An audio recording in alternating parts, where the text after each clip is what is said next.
প্রকৃতির নিবিড় সাহচর্যে একান্ত কিছু সময়। বয়ে চলা নদী, শীতের নদী। শীতের নদী মানেই হচ্ছে শান্ত, শীতের নদী মানেই হচ্ছে স্রোতহীন, শীতের নদী মানেই হচ্ছে তাড়াহুড়াহীন, ব্যস্ততাহীন, যেন বিশ্রামের সময়। নদী বর্ষায় ব্যস্ত হয়ে পড়ে।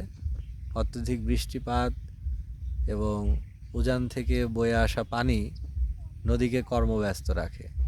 নদী হয়ে পড়ে স্রোতযুক্ত, খরস্রোতা, মহাব্যস্ত। নৌকা নদীতে চলে, অর্থাৎ বর্ষা মানেই হচ্ছে নৌকার একটা তাড়াহুড়োর পর্যায়ে। নৌকা যেন একটা রাশ আওয়ারে থাকে, ওয়ার্কিং আওয়ারে থাকে। কিন্তু শীতে নদী একটু ভ্যাকেশন পায়, অবকাশ পায়, ছুটি পায়। মনে হয় শীতকালীন অবকাশ যাপন করছে, কাজের তাড়া নেই, তাড়াহুড়া নেই, তার ডিউটি টাইম কম, এবং এই সময়ে সে থাকে স্রোতহীন, অগভীর, শান্ত, কোমল।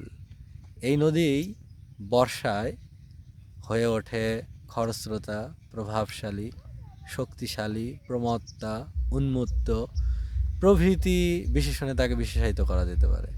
সে তার পারকে, বর্ষায় নদীর পার ভাঙে, সে তার দু কূলকে, দু পারকে ভেঙে ভেঙে তার পেটের ভিতরে গ্রাস করে নেয়। কিন্তু শীতকালে এরকম হয় না। শীতকালে সে থাকে উদার, সে থাকে জেনারাস। এই সময় সে মাটির কোনো ক্ষতি করে না, সে শুধু শান্তভাবে বয়ে বেড়ায়। এবং শীতকালে নদীর বুকে পানি থাকে অল্প, নদীর পেটে পানি থাকে অল্প। কিন্তু বর্ষার সিজনে, রেইনি সিজনে তার পুরো শরীর জুড়ে থাকে শুধু পানি, তার পুরো পেট জুড়ে থাকে পানি, এবং সে সময় নদী থাকে ক্ষুধার্ত। আর শীতকালে নদীর কোনো ক্ষুধা থাকে না, এ সময় সে যেন থাকে সন্তুষ্ট, স্যাটিসফাইড।